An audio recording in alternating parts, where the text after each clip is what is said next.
गांव के बाहरी हिस्से में एक पुरानी हवेली खड़ी थी जिसे लोग शापित हवेली के नाम से जानते थे। गांव में चर्चा थी कि इस हवेली के अंदर जाने वाला कभी वापस नहीं आता। इस हवेली के दरवाजे हमेशा बंद रहते थे, मानो किसी रहस्य को छुपा रहे हों। लेकिन हवेली की ओर जाने वाली राह पर अजीब सी खामोशी पसरी रहती थी, जैसे कोई अदृश्य शक्ति वहां के माहौल को कैद कर रही हो। एक रात तीन दोस्त आकाश, समीर और नीलम, जिन्हें साहसिक कामों का शौक था, इस हवेली के रहस्य को जानने का फैसला करते हैं। वे तीनों गांव की कहानियों को अंधविश्वास मानकर हवेली के अंदर घुसने की तैयारी करने लगे। आधी रात का समय था, चांद बादलों के पीछे छिप गया था और चारों ओर घना अंधेरा फैला हुआ था।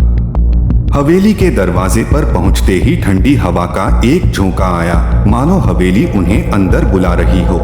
आकाश ने दरवाजे को धक्का दिया। दरवाजा एक अजीब सी आवाज के साथ खुल गया।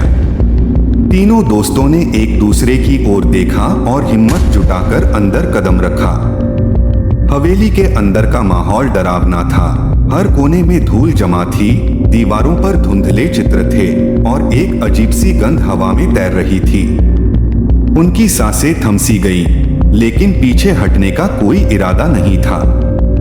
तभी अचानक से एक भारी आवाज सुनाई दी, जैसे कोई दरवाजा जोर से बंद हुआ हो। तीनों ने एक साथ पीछे मुड़कर देखा। हवेली का दरवाजा बंद हो चुका था। नीलम ने डरते हुए कहा, "ये क्या हो रहा है? हमें यहाँ से तुरंत निकलना चाहिए।" लेकिन अब बहुत देर हो चुकी थी। उन्होंने कोशिश की, लेकिन दरवाजा नहीं खुला।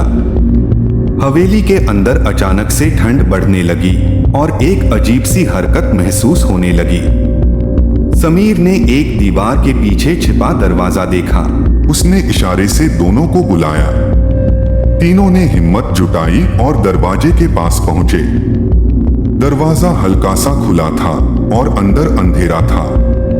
तीनों ने कदम रखते ही अंदर प्रवेश किया, लेकिन जैसे ही दरवाजा पीछे से बंद हुआ, पूरा कमरा अचानक रोशनी से भर गया। कमरे के बीचों बीच एक बड़ा सा दर्पण था। दर्पण में तीनों की परछाई दिखाई दे रही थी, लेकिन एक अजीब बात थी, दर्पण में उनकी परछाई एक पल के लिए भी नहीं हिल रही थी। आकाश ने जैसे ही दर्पण को छुआ, उसे एक अजीब सी कंपी महसूस हुई। दर्पण के अंदर एक परछाई बननी शुरू हुई, जो धीरे धीरे साफ होने लगी।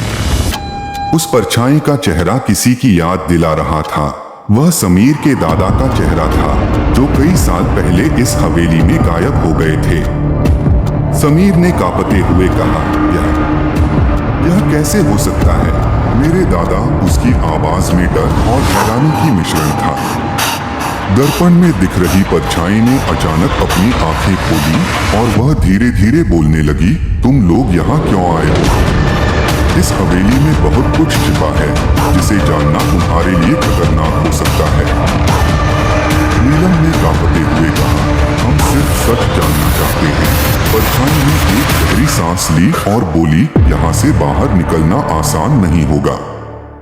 हवेली के अंदर एक शाप है, जिसे तोड़ने के लिए तुम्हें उस कमरे तक जाना होगा, जो हमेशा बंद रहता है। लेकिन याद रखना, हर कदम तुम्हारे लिए खतरनाक हो सकता है।" तीनों ने अपनी हिम्मत को संजोते हुए उस कमरे को ढूंढने की ठानी।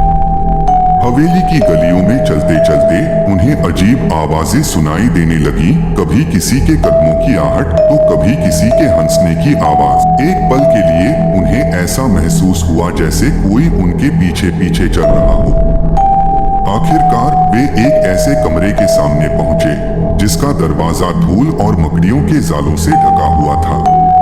दरवाजे पर एक प्राचीन ताले का निशान था, जिसे तोड़ना लगभग असंभव लग रहा था। तभी आकाश ने अपनी जेब से एक चाबी निकाली, जो उसे उसके दादा से मिली थी। चाबी को ताले में डालते ही दरवाजा धीरे धीरे खुलने लगा। कमरे के अंदर घना अंधेरा था, लेकिन एक कोने में एक रोशनी चमक रही थी। नीलम ने धीरे धीरे उस रोशनी की ओर बढ़कर देखा तो उसे एक किताब मिली जिसमें एक पुराना दस्तावेज छिपा हुआ था। दस्तावेज में लिखा था, इस हवेली का रहस्य केवल उसी को मिलेगा जो सच्चे दिल से इसकी खोज करेगा।